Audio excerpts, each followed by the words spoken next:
Bienvenue au Canada, un podcast et un site internet qui vous procure des informations et des interviews sur l'immigration et la vie au Canada. Salut à vous aventuriers du Nouveau Monde, Emma Charlin au micro, auteure, accompagnatrice en mobilité internationale et podcasteuse. C'est l'épisode 50 du podcast et je l'enregistre en décembre 2024. Je parlerai aujourd'hui d'une phrase que vous avez peut-être déjà entendue. Ah non, mais comme ils ont trop de chance de partir au Canada. Mais avant cela, j'ai quelques nouvelles personnelles à vous partager. Vous le savez, nouvelle année rime souvent avec nouvelle résolution. Personnellement, j'ai pris 2 nouvelles résolutions pour le podcast. Récemment, je vous ai dit que je ferais des épisodes sur les provinces et territoires du Canada. Mon tout dernier épisode était sur la Colombie-Britannique. J'aimerais également faire des épisodes mindset, à savoir des épisodes courts et percutants sur l'état d'esprit à avoir pour partir au Canada. Comment s'organiser, par quoi commencer, où trouver le temps, comment gérer ses priorités, c'est de tout cela et bien plus encore dont j'aimerais vous parler. Un peu comme si nous étions en séance de coaching, vous et moi. Parce que oui, l'information et les témoignages sont essentiels, il y en a déjà sur le podcast, mais non, ce n'est pas suffisant. Je vais donc inclure des épisodes axés sur l'aspect psychologique et émotionnel d'un départ au Canada. Le but du jeu est simple, vous aider à lever certains blocages pour mieux passer à l'action. Alors, comment ça va se passer ? Plutôt bien, j'espère. Non, pour de vrai. Dans chaque épisode, je vais déconstruire une croyance limitante entendue en coaching ou sur les réseaux sociaux, puis je vous donnerai un petit coup de pouce, ou même un gros coup de pouce en fait. Ces épisodes seront facilement repérables car ils porteront la mention EC en début de titre. EC, ce sont les initiales pour Emma Charlin, mais ce sont aussi les initiales pour l'expression « être clair ». Parce qu'à ce qui paraît, je dis très souvent cette phrase en coaching « je vais être clair ». Non, sans blague, plusieurs clients me l'ont fait remarquer, alors ça doit être vrai. En bref, ces épisodes ne remplaceront pas une séance de coaching avec moi. En séance, j'adapte toujours mes informations et mes conseils aux personnes qui sont en face de moi. Je vais en profondeur et je fais du sur-mesure. Là, on va rester en surface, vous et moi. Je vous livrerai des généralités. Mais ce seront des généralités qui pourront parfois vous bousculer. Parce que je vais mettre les pieds dans le plat, mettre à nu mes convictions et souvent, je vous demanderai de passer à l'action. Vous ne serez pas toujours d'accord avec moi et ce n'est pas grave. Ce que je veux, c'est venir vous chercher là où vous êtes pour mieux vous confronter à la réalité. Cette idée m'a été inspirée par Aline du podcast « Je peux pas, j'ai business ». Aline est une vraie source d'inspiration pour beaucoup. De son côté, elle aide des entrepreneurs en leur bottant parfois les fesses. De mon côté, j'aide des personnes à partir au Canada en leur disant des vérités qui peuvent piquer. Et promis, je laisserai vos fesses tranquilles. Alors, vous êtes prêts à commencer cette nouvelle aventure ? C'est parti. En fait, voici un mot de notre sponsor. Eh mais, il y en a pas.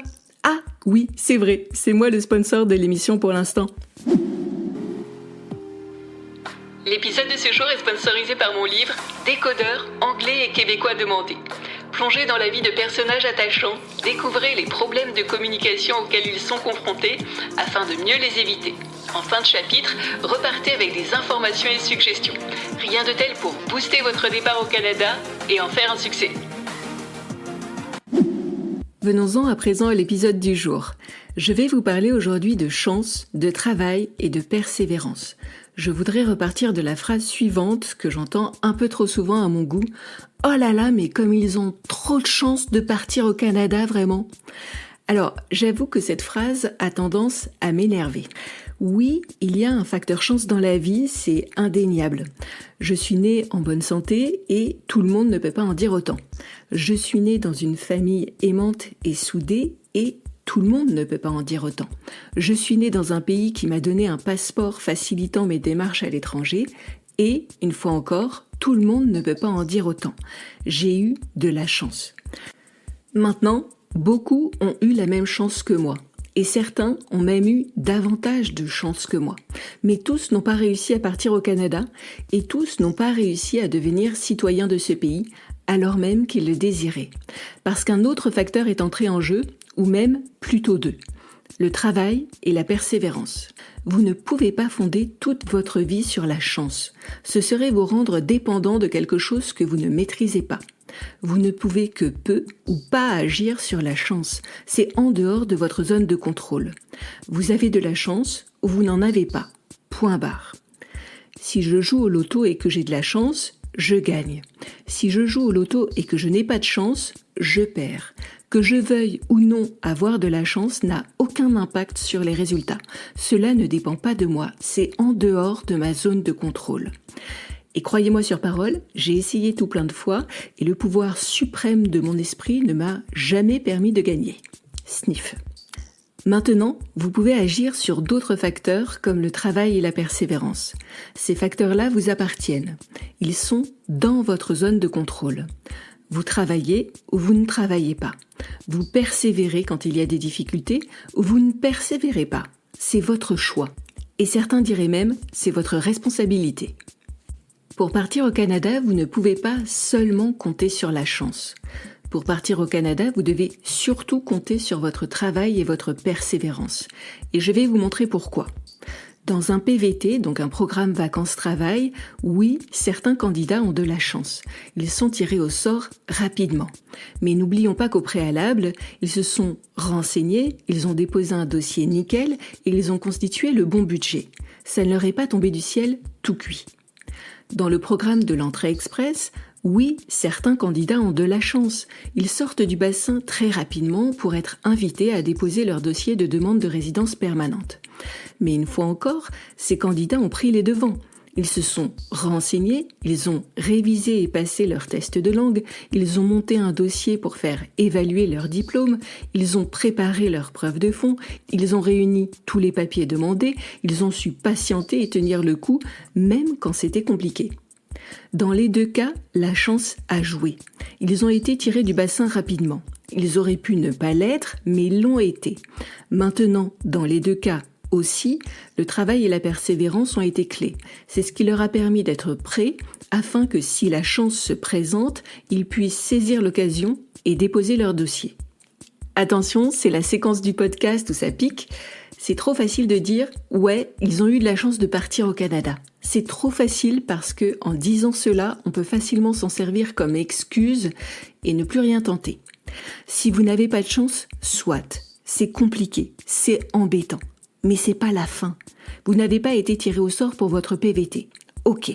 Vous n'avez pas été tiré du bassin pour entrer express. Ok. On est d'accord, c'est décevant. Eh bien, accusez le coup, soufflez un bon coup, mais surtout, repartez de plus belle. Si vous voulez vraiment partir au Canada, c'est de votre responsabilité de trouver d'autres options. Si votre demande de PVT ne marche pas, peut-être que votre demande en jeune professionnel ou en stage coop fonctionnera. Si vous n'avez pas le nombre de points requis pour être invité à Entrée Express, peut-être que le programme du candidat des provinces sera plus adapté à votre situation. Si vous n'avez pas le bon budget pour Entrée Express toujours, peut-être que le programme du Canada Atlantique ou le programme de la mobilité francophone seront plus adaptés à votre situation. Je ne suis ni avocate en immigration, ni conseillère réglementée en immigration. Et je le rappelle, je ne vous donne pas de conseils en immigration. Et je vous représente encore moins. Je vous pose simplement la question suivante. Si une porte reste fermée, ne pourriez-vous pas aller frapper à une autre porte ? Alors oui, il faut se renseigner à nouveau. Et oui, il vous faudra peut-être trouver un emploi. Ce ne sera pas facile, on est d'accord. Mais avec du travail et de la persévérance, vous pourrez trouver un autre programme, vous pourrez déposer votre dossier et vous pourrez sans doute partir au Canada.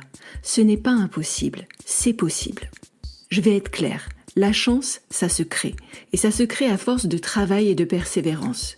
Si vous démultipliez les possibilités, si vous accroissez vos opportunités, tôt ou tard, une ouverture se créera et vous pourrez la saisir. Je vous le dis, ceux qui réussissent à partir au Canada ont surtout travaillé et préparé leur projet. Puis éventuellement, ils ont eu de la chance en chemin. C'est dans le travail et la persévérance que le projet prend vie, pas dans la chance, ou en tout cas pas uniquement en celle-ci. Maintenant, il faut encore que le travail et la persévérance soient correctement dirigés. Vous pouvez déployer une quantité folle de travail et de persévérance, mais si vous partez dans tous les sens ou que vous n'êtes pas réaliste dans vos attentes, vous n'atteindrez jamais votre but. Un rameur qui tourne en rond n'atteindra jamais la terre ferme. Un rameur qui sait s'orienter choisira sa direction et atteindra la terre ferme, pour autant que cette dernière soit à sa portée, bien sûr. Un archer qui change sans cesse de position d'arc ou de flèche ne visera jamais juste. Un archer qui a la bonne technique, les bons outils et se concentre sur sa cible visera toujours juste. Bon, moi-même, je sais pas très bien ramer et tirer à l'arc, mais vous avez compris l'histoire. Travailler dur sans savoir où diriger ses efforts ne sert à rien. Travailler dur sans les bonnes techniques et les bons outils ne sert à rien. Une direction et les bonnes connaissances, c'est ce qu'il vous faut pour atteindre vos objectifs, en plus du travail et de la persévérance. Et c'est à ça que sert un coach comme moi. Je vous aide à diriger votre élan vers les bonnes actions. Je vous donne les bonnes connaissances pour que vous alliez plus vite, plus loin, sans vous éparpiller dans des tas de démarches inadaptées ou qui sont, pour le moment, prématurées. Alors ce n'est pas tout ça, mais il s'agirait de résumer l'affaire. Voici les principaux points à retenir. Premier point, la chance favorise les audacieux. En matière d'expatriation, la chance se provoque par des choix éclairés, une préparation rigoureuse et une prise d'initiative adaptée.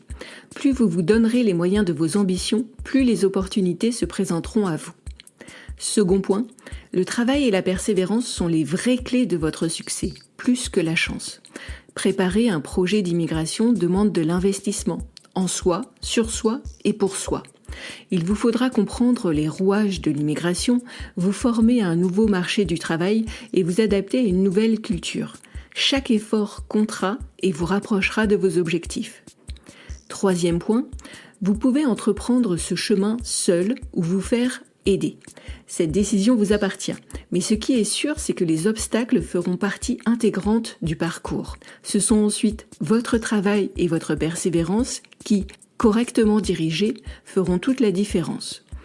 Dans notre histoire, la chance a le second rôle, pas le premier.